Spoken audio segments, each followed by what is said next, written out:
안녕하세요. 황녀의 쌀아고 토크 시간입니다. 네, 오늘의 황녀 사연은요.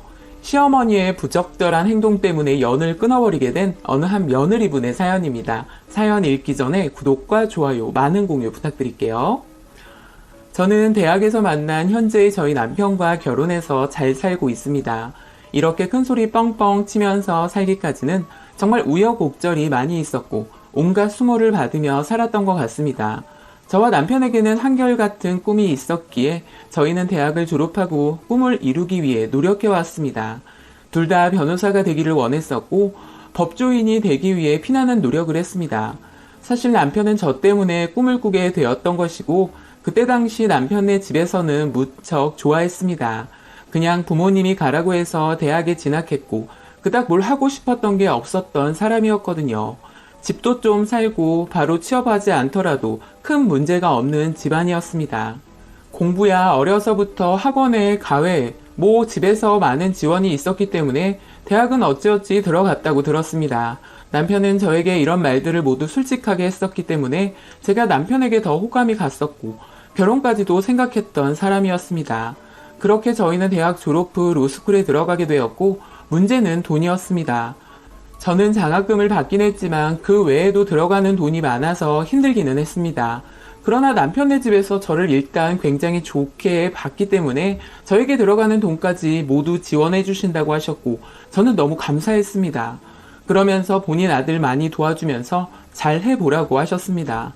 남편보다 제가 성적이 월등히 좋긴 했거든요. 또한 저만큼 변호사에 대한 절실함이 없었던 남편이었기에 그런 부분을 잘 잡아줬으면 하는 시댁 부모님들의 바람이 있었습니다. 이제 저희 집을 말씀드리자면 평범한 가정에서 자라왔고 본가는 대구입니다. 제 위로 오빠 2명이 있고 모두 대구에 살고 있으며 부모님이 작은 음식점 하시는데 큰오빠는 결혼해 음식점에서 같이 일하고 작은 오빠도 결혼해 일반 회사원입니다. 제가 어려서부터 머리가 좋았고 공부 욕심도 많았었는데 서울에 있는 대학에 진학을 하게 되니 가족들 모두가 기뻐했었습니다. 힘들게 저 키워주시고 가르치시느라 부모님에게 언제나 감사했습니다. 저 하나 때문에 온 가족이 많은 지원을 해주셨지만 로스쿨 가는 건 솔직히 반대하시기는 했습니다. 그 정도로 지원해줄 수도 없었던 상황이었고 대학 졸업하면 취업을 하길 원하셨거든요. 또 남편네 집에서 지원해준다고 말씀드렸을 때도 별로 탐탁치 않아 하셨고요. 결혼한 사이도 아닌데 어떻게 그렇게 큰 돈을 몇 년 동안 받을 수 있겠냐고요. 저도 사실 처음부터 좋다고 하진 않았습니다. 남에게 도움을 받으면서 법과 대학에 가야 하나 고민을 하긴 했습니다. 그러나 남편이 우리 결혼할 사이인데 도움 받을 수도 있는 거 아니냐면서 꼭 같이 졸업하고 변호사가 되자면서요. 지금의 시댁에서도 우리 아들이랑 결혼할 사이인데 고민할 거 없이 지원해주고 싶다고 했습니다. 그렇게 학사학위 취득하고 법학 적성시험하고 남편과 같이 법학 대학원에 들어가 열심히 공부하고 드디어 졸업을 했습니다. 졸업 후 저희는 양가 부모님들과 상견례를 했습니다. 아직 나이는 어리지만 시댁에서는 서둘러 결혼하길 원했었고 사실 저희 부모님들도 제 나이가 어리긴 하지만 대학 들어가서부터 타지 생활을 했었기에 걱정도 많이 하셨던지라 결혼을 승낙하셨습니다. 그렇게 저희는 결혼식을 서둘러 올리게 되었습니다. 혼수를 하려 했으나 시아버지께서 극구 반대를 하셨습니다. 결혼 비용 또한 시댁 쪽에서 다 하신다고 했지만 저희 부모님이 그건 아닌 것 같다고 하셔서 결혼 비용은 반반하게 되었고 따로 혼수 가구 같은 건 하지 않았습니다. 저희 집에서 그래도 해야 할 것 같다고 하셨지만 시아버지께서 절대 받지 않으셨습니다. 이렇게 귀한 따님을 주셔서 감사하다면서 저 하나만 집에 들어와도 큰 걸 주시는 거라면서요. 시아버지가 워낙 젠틀하시고 저를 좋게 봐주셨기 때문에 많이 아껴주셨습니다. 또 신혼집은 따로 얻기보다는 시댁 집도 크고 같이 살길 원하셨기 때문에 저도 좋았습니다. 두 분 다 좋으신 분들이고 부모님같이 생각했기 때문에 모든 것이 잘 풀려나가는 것 같았습니다. 시험은 결혼 때문에 바로 보진 못했고 그 다음에 보게 되었는데 변호사 시험을 봤지만 남편은 합격까지 못하고 저는 합격을 하게 되었습니다. 둘 다 합격을 했다면 더 많이 축하받았을 텐데 사실 남편이 합격을 하지 못하게 되니 축하하는 분위기는 아니었습니다. 그래도 시아버지가 너무 축하한다면서 차 한 대를 뽑아주셨습니다. 감사하게 생각했지만 저만 붙어서 왠지 기분이 좋지만은 않았습니다. 그래도 다시 응시할 수 있는 기회가 있으니 남편에게 권유했고 남편은 반대를 했습니다.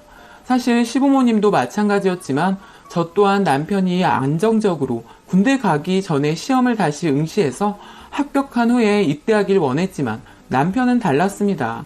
저와 함께 꿈을 이루기 위해 노력했지만 본인은 여기까지였다면서요.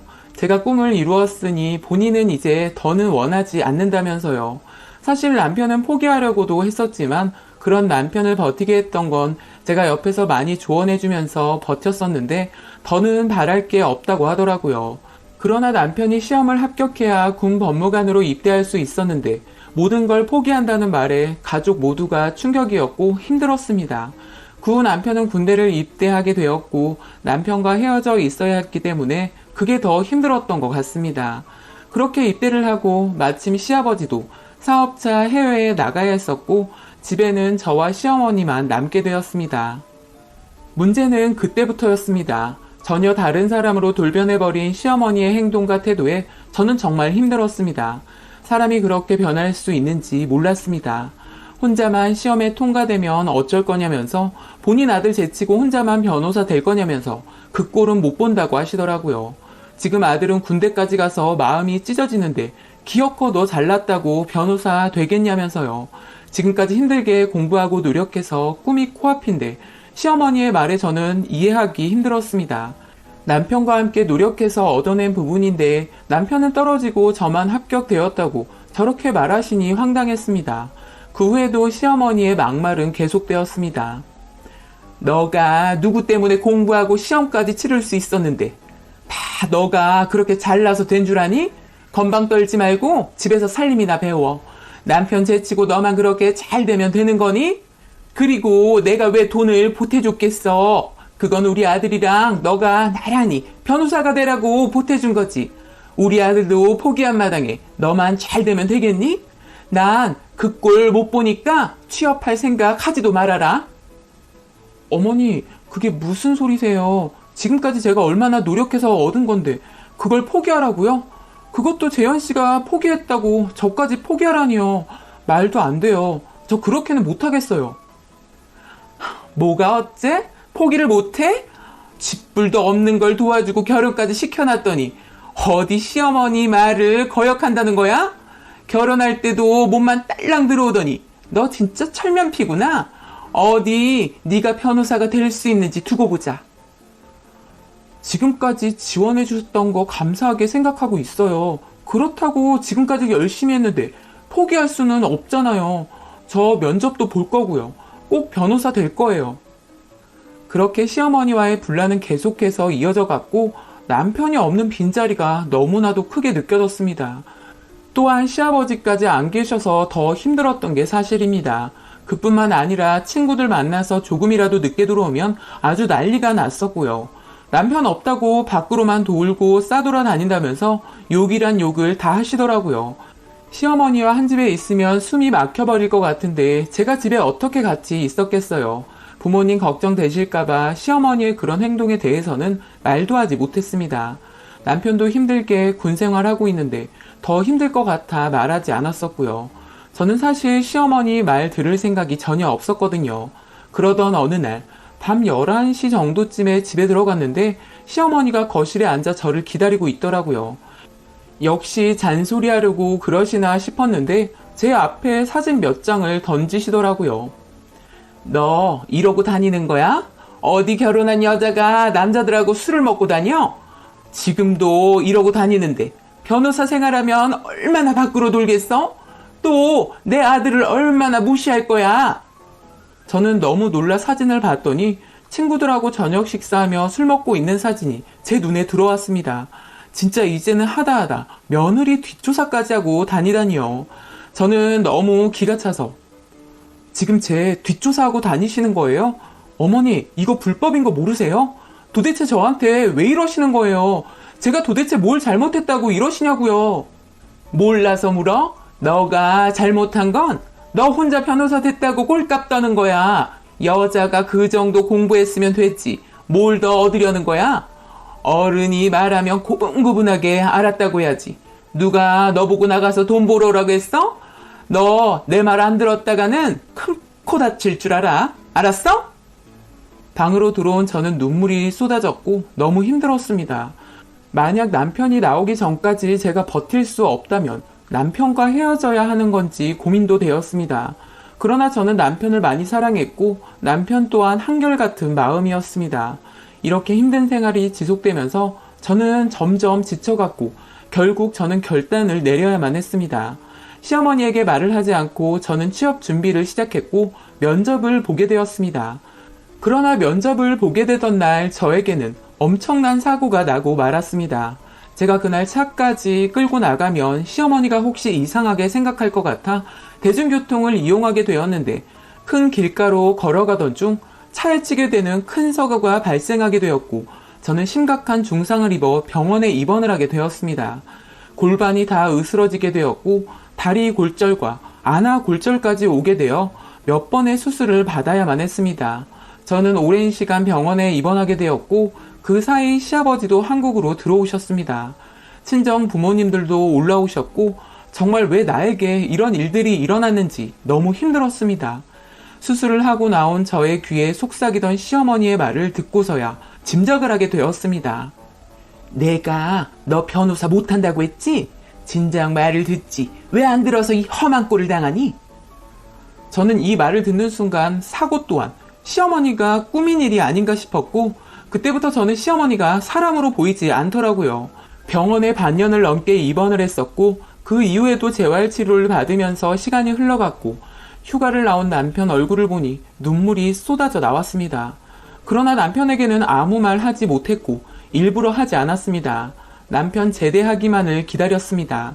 시아버지가 한국으로 들어오니 시어머니의 태도는 180도 돌변했고 그 전에 언제 그랬냐는 듯 저와 둘이 있을 때와는 다른 사람처럼 행동을 했습니다. 사실 그런 시어머니가 꼴도 보기 싫었고 같이 한 집에 지내기가 힘들 것 같았습니다. 결국 저는 친정인 대구에 내려가 치료를 받으며 지내게 되었고 그러는 동안 남편은 제대를 하게 되었고 저도 몸이 많이 회복이 된 상태였습니다. 틈틈이 저는 남편이 군대에 있을 동안 분가하자는 말을 했었는데 남편도 그러자고 하더라고요. 이제는 저와 둘이 신혼집을 얻어 살고 싶다면서요. 그렇게 남편 제대하는 동안 저는 계속 친정에 있게 되었고 다시 시댁으로 가 시부모님께 말씀을 드렸습니다. 분가를 원한다고요. 그 말을 들은 시어머니가 아주 난리를 떨더라고요. 이제야 하나밖에 없는 아들 보게 됐는데 뭐하러 분가를 하냐면서요. 그러면서 저보고도 집에서 쉬면서 집안 살림이나 배우라고 하시더라고요. 기가 찼습니다. 사고가 났지만 저는 아직 포기하지 않았는데 본인이 뭔데 참견을 하는지 화가 났습니다. 저는 이제 모두가 모인 자리였기에 드디어 제가 말하지 않았던 사실을 시아버지와 남편에게 말할 때가 왔다고 생각했습니다. 다 같이 모인 자리니까 이제 말씀 드려야겠네요. 아버님 해외 나가시고 재현 씨 군대 간 사이에 저 솔직히 재현 씨랑 이혼해야 되는지 고민 많이 했어요. 어머니 행동 때문에 저 버티기 힘들었어요. 사람 시켜서 제 뒷조사에 미행까지 붙이시고 솔직히 저 차 사고도 어머님 의심하고 있거든요. 자기야, 그게 무슨 소리야? 농담이 너무 지나친 거 아니야? 그런데 시아버지 표정을 보니 굉장히 침착해 하시면서 아무 말씀도 안 하시더라고요. 그런데 갑자기 시어머니가 억울하다는 듯 눈물을 보이시며 어머, 너 왜 그러니? 내가 언제 그랬다고 그래? 너 없는 소리 그렇게 지어내는 애니? 우리가 지금까지 너한테 어떻게 했는데 그런 말도 안 되는 소리를 하는 거야. 없는 소리라고요? 그럼 이거 듣고도 그렇게 말씀하실지 어디 한번 볼까요? 저는 시어머니와 둘이 사는 동안 시어머니와에 대한 내용을 모조리 녹음하기 시작했었고 모두가 있는 자리에서 그걸 틀어놓았습니다. 시어머니는 너무 놀라 아무 말도 하지 못하고 있었고 남편 또한 많이 놀래 하더라고요. 가만히 듣고 있던 시아버지는 사람 시켜 뒷조사하는 거 아직도 그 짓을 하는 거야? 그것도 며느리한테? 나도 이제 당신 같은 사람이랑 못 살겠으니까 당장 이혼이야! 그날 정말 난리가 났습니다. 시어머니는 울고불고 저에게 미안하다고 하셨고 시아버지는 분가를 허락하셨습니다. 결국 시어머니는 시아버지와 진짜 이혼을 하시게 되었고 집에서 쫓겨나게 되었습니다. 예전에 시아버지가 바람피는 줄 알고 뒷조사하다가 시아버지한테 걸려서 난리 난 적이 있었다고 들었습니다. 다시는 그러지 않겠다고 하셨지만 며느리인 저에게까지 그런 행동을 하니 시아버지가 더는 참을 수가 없으셨던 것 같습니다. 사실 아직까지 제 차 사고에 관해서는 시어머니의 짓인지 알 수는 없습니다. 시아버지께서도 저에게 너무 미안해 하셨기 때문에 더 이상은 저도 조사하고 싶지는 않았습니다. 그렇게 저는 남편과 따로 나와 분가를 하게 되었고 저는 취업을 하게 되었습니다. 저희 남편은 아직 직장이 없습니다.